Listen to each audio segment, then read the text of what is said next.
This is The Briefing, a podcast presented by Mussio Goodman Law Firm. So there are two scenarios where you should consider settling your claim. The first is when you fully recover, whenever that might be. For instance, if you're better within 6 months, well, we should settle then.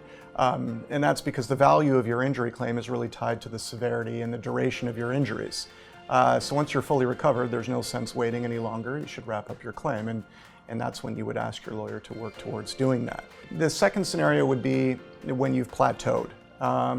Now, plateau basically means the doctors are saying this is as good as you're going to get. Most doctors won't go out on a limb with that kind of prognosis until at least 2 years after the accident.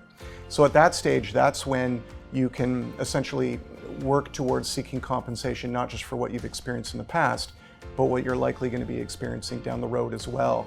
And you just simply can't make that argument for compensation for future pain and suffering, future wage loss, future cost of care at an early stage in your claim, because the argument that you'll face from ICBC will be predictably at the 1 year mark. They'll say, well, you're probably going to be better next month or 6 months from now. So that's why it's important to wait until the medical experts weigh in and you get a better sense of your injuries and how they're going to affect you long term.